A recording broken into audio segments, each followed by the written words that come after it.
Bismillahirrahmanirrahiim. Casharkeenii hore waxaynu ku soo aragnay noocyada books of pre-entry-ga iyo sida ay accounting system-ka ula shaqeeyaan. Iminka waxaynu doonaynaa in aynu eegno sida ay u egyihiin books of pre-entry-gu iyo sidii aynu ugu post garayn lahayn books of pre-entry-ga ledger account-keena. Fadlan subscribe tahay laawina gambaleedkana inoo fura si aanay idiin dhaafin fiidiyoyada dambe.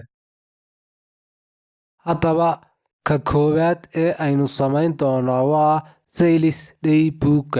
Haddii aad xasuusataan, sales daybook waa liiskii aynu u dirnay credit customer-keena. Si kale haddii aynu u dhignona waxay noqonaysaa waa liiska credit sales-ka ee credit customer-keena. Iminka credit sales marka aynu kaga iibino alaab customer-keena waxaynu siinaa invoice waxaanaynu kula ballannaa in ay ku bixiyaan waqti yar kadib. Sales daybook ayaana lagu liiskareeyaa transactionska. Haddaba aynu eegno qoraalkeenan.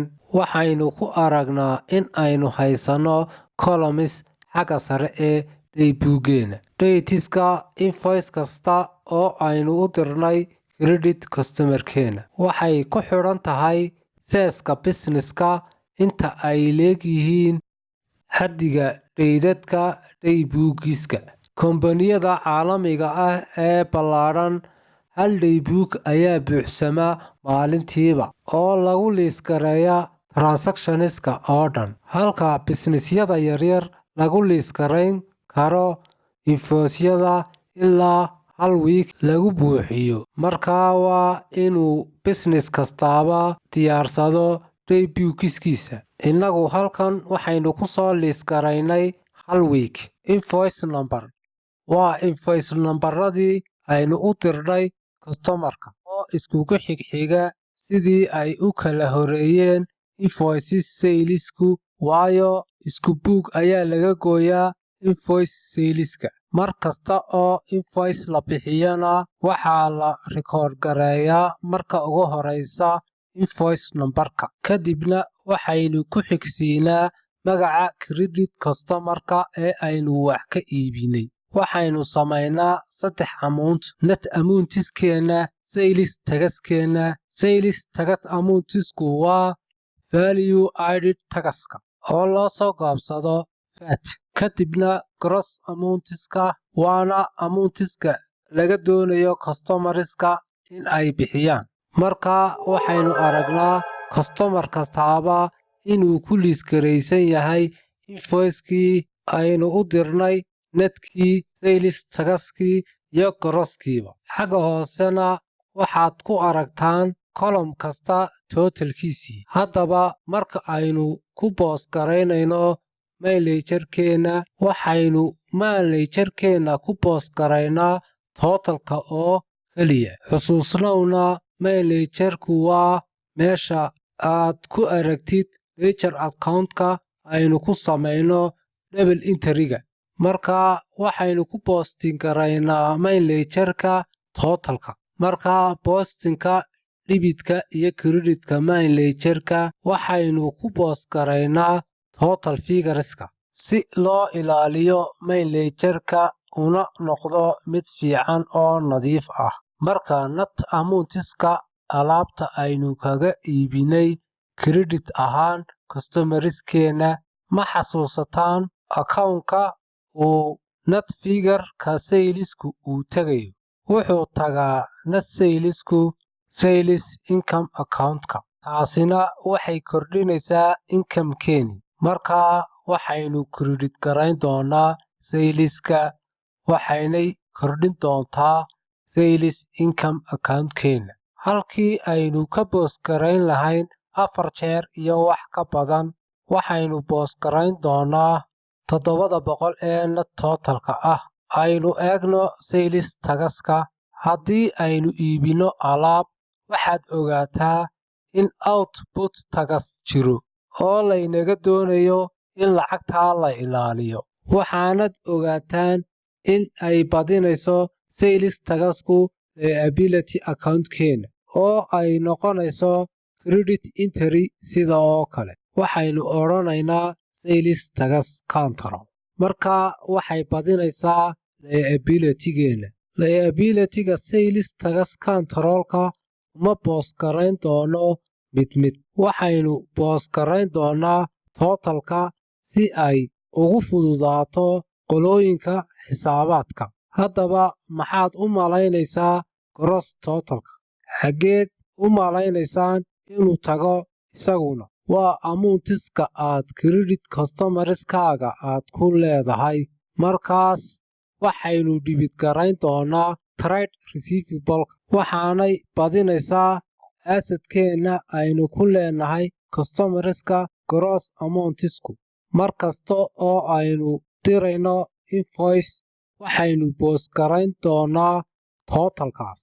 Imika waxaynu boos garaynay totaladii transactionadii goonigoonida ahaa. Waxaanay tegi doonaan receivable account-ka main ledger-keena oo aynu ugu yeedhi doono receivable control account. Control account-isku wuxuu ina tusayaa dhammaan receivables-ka aynu customerska ku leenahay.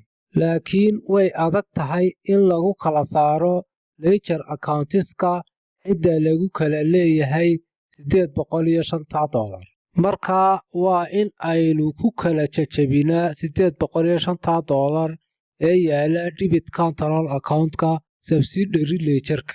Sidii aynu casharadii hore ku soo qaadanay, subsidiary ledger-ka waxaa la geeyaa transactionada goonigoonida ah ee customerska. Haddaba haddii aynu dhigno control account-ka sidoo kalena waxaynu u kala jajabin doonaa $805 dhibitka ah 4 dhibit oo goonigooni ah.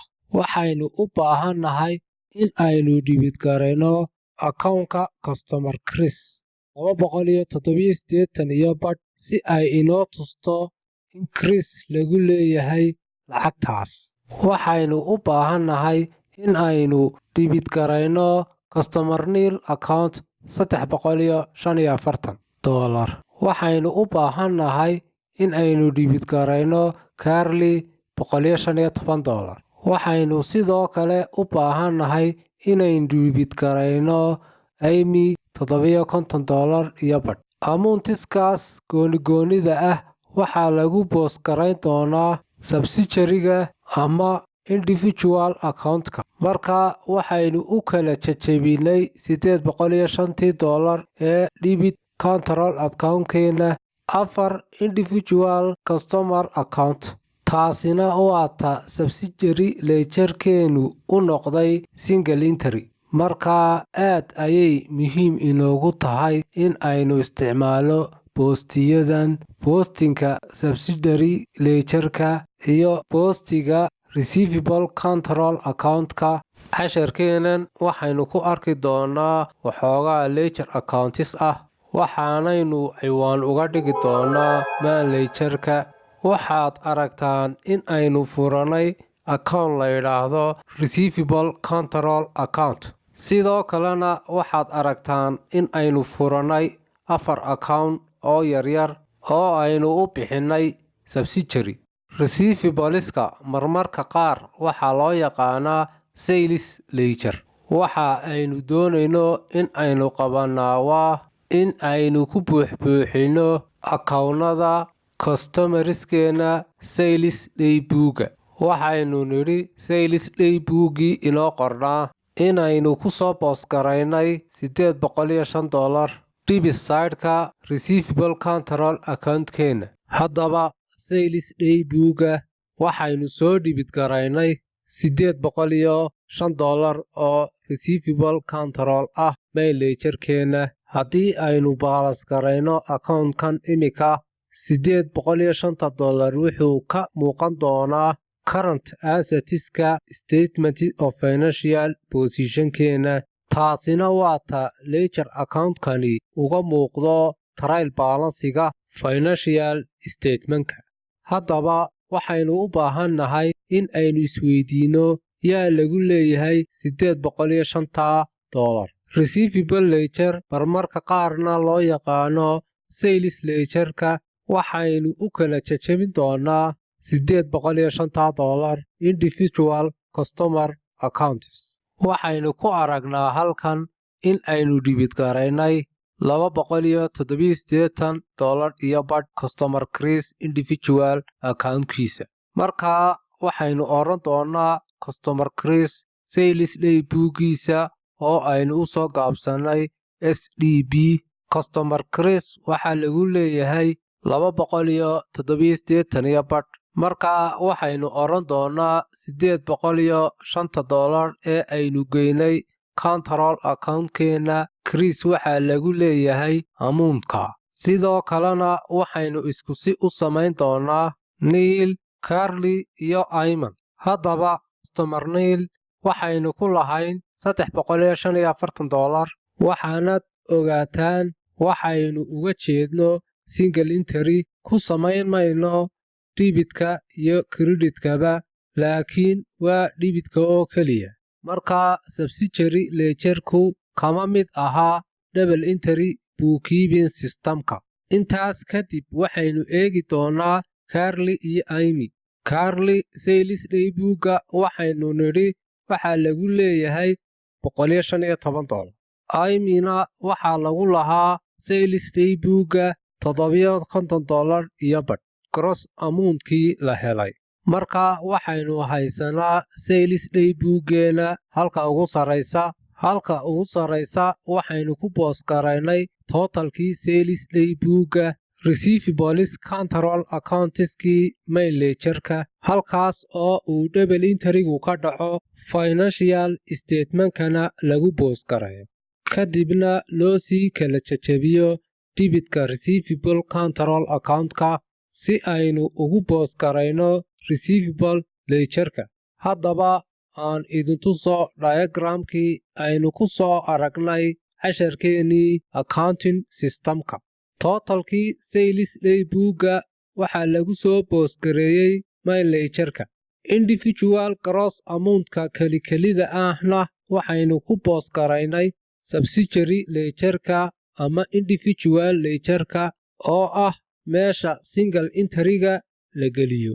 Waxaad ogaataan in example-kan aynu kaga shaqayn doono casharada ku xigi doona markaa waa in aad xasuusnaataan. Waxaynu dhammaynay sales daybook-ga. Casharka kan ku xiga wuxuu noqon doonaa purchase daybook-ga. Sida loo sameeyo waynu arki doonaa insha Allah.